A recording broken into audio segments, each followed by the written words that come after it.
Estamos iniciando mais um Café Tributário. Hoje estamos aqui com a convidada, a doutora Luciana Figueiredo, especialista em Direito Tributário, Gestão Tributária Empresarial com ênfase em contabilidade. Hoje vamos tratar de um tema que está aí em todas as redes sociais, mídias, né, que é a exclusão do ICMS da base do PIS e COFINS. A doutora, com grande experiência nesse assunto, vai poder nos ajudar hoje a tratar desse tema. Olá, doutora, tudo bem? Tudo bem, Anderson. Agradeço o convite. É uma honra poder estar aqui participando do Café Tributário com você. Antes de a gente falar dessa decisão do STF, vamos falar um pouquinho sobre a exclusão do ICMS. O que seria esse assunto, a exclusão do ICMS da base do PIS e COFINS? Anderson, a exclusão, o tema inerente à exclusão do ICMS na base de cálculo do PIS e da COFINS, a tese defendida pelos contribuintes é basicamente, unicamente, a exclusão do ICMS não devendo integrar no faturamento de uma empresa ou de uma companhia. Então, pelo que eu entendi, hoje a receita bruta da empresa é composta com ICMS. Então essa ação é para excluir o ICMS da base da receita do PIS e COFINS. Não deve incidir PIS e COFINS sobre o valor do ICMS agregado no faturamento, na receita da empresa. A tese defendida pelos contribuintes, basicamente, é que não devem integrar o ICMS na base de cálculo do PIS e da COFINS, sob o faturamento. O correto seria apenas incidir o cálculo, a forma de calcular é o PIS e a COFINS sob o faturamento, sem a inclusão do ICMS na sua base de cálculo. E essa decisão que foi recente, quem que passa a ter direito a essa decisão? Eu queria também que a doutora comentasse sobre a decisão, né? O que ficou decidido pelo STF? A título de breve síntese, até para que os nossos telespectadores tenham condições de entender, a inconstitucionalidade da inclusão do ICMS na base de cálculo do PIS e da COFINS, ela vem sido discutida há mais de 20 anos, tá? Em 2014 teve já uma decisão declarada pelo Supremo Tribunal Federal inconstitucional, mas nesse caso só teve efeito para aqueles contribuintes que ingressaram com a medida judicial. Ao longo dos tempos, demais contribuintes pleitearam o seu direito e recentemente, num acórdão proferido pela Suprema Corte do STF, decidiu declarar que não deve incidir o ICMS na base de cálculo do PIS e da COFINS, numa decisão por maioria de votos, 6-4. Sim, entendi. Inclusive, doutora, eu recebo ligações aqui no nosso escritório diariamente, depois dessa decisão, ações até que os contribuintes não acreditavam mais, né?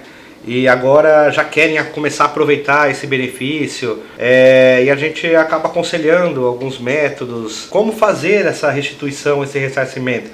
Qual que é a forma correta para o contribuinte, para que ele não corra risco de utilizar esse benefício da decisão do STF?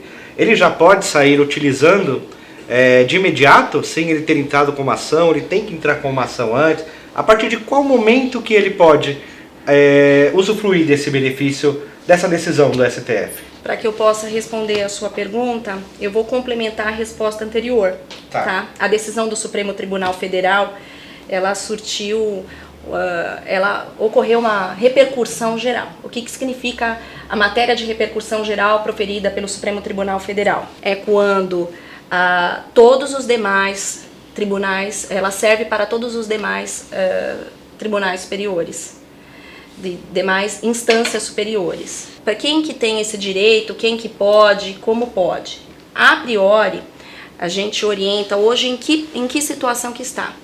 A Procuradoria da Fazenda Nacional, a Procuradoria-Geral da Fazenda Nacional, ela já afirmou de que ela irá recorrer da decisão requerendo a modulação, para que esta venha a ter eficácia a partir de 2018. Essa modulação ser concedida pelo Supremo Tribunal Federal, poderá surtir os efeitos. E aí irá definir se são aqueles contribuintes que ingressaram com ações novas ou se irá repercutir com o pretérito de forma retroativa. Então, eu sugiro que aqueles contribuintes que tenham interesse em pleitear este direito e se beneficiar desta decisão, que ingressem com a medida judicial cabível. Então ainda dá tempo de entrar com uma medida judicial?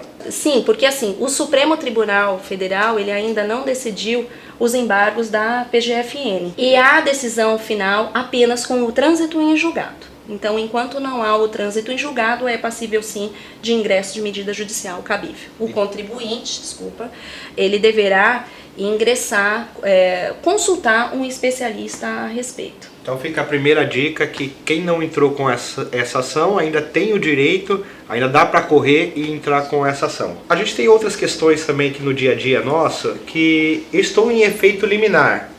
Agora já é seguro eu utilizar esse benefício para frente, presente e futuro, sobre efeito liminar, porque a minha liminar não é possível ser mais cassada, ou isso é um mito? A sua liminar ainda pode ser cassada? Nós temos duas situações, duas vertentes.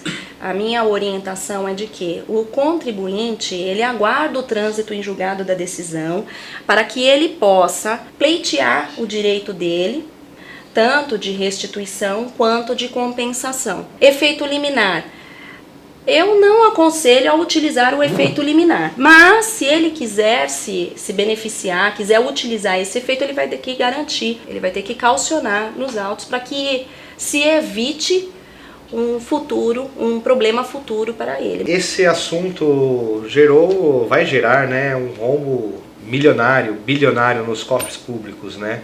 E a doutora acredita numa majoração de alíquota por parte da Receita Federal, na questão PIS e COFINS, ou até mesmo de outro tributo federal para ter essa compensação? Será que é por isso que eles estão querendo jogar para 2018, para que possam fazer essa brincadeira de tributação? Eu tiro de um lado, coloco do outro. O que a doutora acha que pode acontecer? Se entende que vai acontecer alguma coisa nesse sentido? Olha, Anderson, nos estudos realizados, a nossa ministra, a Carmen Lúcia, presidente do Supremo Tribunal Federal, ela não apreciou, ela deixou de apreciar esse pedido da modulação nos presentes autos, cuja decisão recentemente foi proferida pela Corte, entendendo que a União não ventilou esta matéria no processo, mas independente disso, o procurador já afirmou que irá recorrer. Há rumores, sim. O rombo previsto para a União, se a modulação não for concedida pelo Supremo Tribunal Federal, é cerca de 250 bilhões. Alto. Muito alto. Então, há uma grande preocupação da União com relação a isso, entendeu? E eles vão decidir se vai ser o que eles querem, que eles vão pleitear, se vai ser para os casos novos ou para os casos de forma retroativa. Respondendo a sua pergunta, se pode ocorrer, sim, há rumores, sim, que pode ocorrer um aumento elevado na alíquota do PIS e da COFINS, e também há estudos da unificação dos impostos PIS e COFINS. Queria agradecer novamente a doutora Luciana Figueiredo pela presença no nosso Café Tributário e queria que a doutora deixasse alguma dica aí para os nossos seguidores que estão acompanhando o nosso café semanalmente. Obrigado, Anderson, mais uma vez pelo convite.